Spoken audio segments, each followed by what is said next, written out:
There are many things about ExpressLRS that people find annoying, and one of them is that ExpressLRS requires that you have your ARM switch on channel 5 and ARM be channel 5 high and disarm be channel 5 low. And if you didn't know that, you're just putting your ARM switch wherever you want it to be, there's a chance that there are parts of ExpressLRS that aren't working like they're supposed to work. But the good news is that ExpressLRS 4.0 has changed this requirement. You can now have your ARM on any channel that you want it to be on. But you can't just flash ExpressLRS 4 and then just do whatever you want to do. There's a couple things you need to do in order to let it know that you're doing things differently than it expects. And they're not that complicated, but people keep asking me to make a video about it, so here's the video. I'm Joshua Bardwell, and you're going to learn something today. The first thing we need to do is we need to flash to EdgeTX 2.11.0 or higher. So if your radio is not on EdgeTX 2.11.0 or higher, here's how you can tell. If you just press the sys key on your radio and then page to the version page, there we go. We can see here I am on 2.11.3. That's good enough. If you don't know how to flash to a new version of EdgeTX, I'll put a link in the video description to a tutorial that I made, obviously. You're also going to need to be on ExpressLRS 4.0, and if you don't know how to flash to ExpressLRS 4.0, I'll put a link in the video description below to a tutorial for how you can do that. Do keep in mind that ExpressLRS 4.0 is not backwards compatible with previous versions of ExpressLRS. So if you flash your controller to ExpressLRS 4.0 and you flash one receiver to ExpressLRS 4.0, but you don't flash all the rest of your vehicles, then they're not going to be able to bind until you update them. So you'll have to decide how you want to handle that.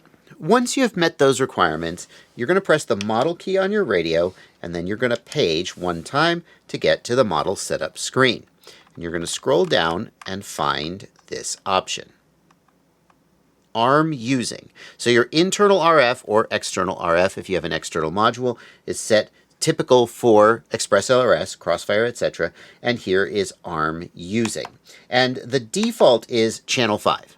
That's the old way of doing it, and that's the default so that nothing changes without your express permission. But we're going to change that to ARM using switch. And what switch is it going to be? Well, it could really be any switch on your radio that you want, including a logical switch if you wanted to build some complicated logic about when you're armed versus when you're disarmed. But realistically, it should probably be your ARM switch. Now, in my case, my ARM switch is here, and I arm when that switch is in the up position and disarm on middle and disarm on down. So I'm going to say ARM using switch. Switch is going to be SE down, and that's it. And now I can put my arming aux mode on any aux channel that I want. It doesn't have to be on channel 5 anymore. All that matters is that that switch that I pointed EdgeTX at is my ARM switch. That's it. It's not that complicated. But people kept asking, will you make a video about this? So I did, and here it is. And if you're one of those people that asked me to make a video about this, and now I helped you out, please consider joining my Patreon. There's a link in the video description below. The minimum amount is $2 a month, which I think is pretty freaking reasonable, but it's up to you how you manage your money. I'm going to keep making this content and keep trying to earn your support.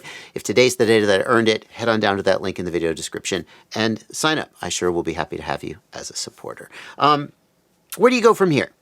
I've got a video about all the new features in ExpressLRS 4.0, and I think there's more than just this. There's some really cool, there's actually kind of finally some really good reasons to upgrade, whereas oftentimes ExpressLRS updates are like, well, little bug fixes or little features, and you just keep going on with what you're doing. And one of those features is the ability to connect a GPS unit directly to your ExpressLRS receiver, so even vehicles that don't have a flight controller can have GPS telemetry and location tracking. I've got a video specifically showing you how to do that. I'm going to put a card on screen, and my overall ExpressLRS 4.0 release overview, I'm going to put a card on screen to that, as well as there are links in the video description below if you're not able to see the cards for some reason. I'll see you there.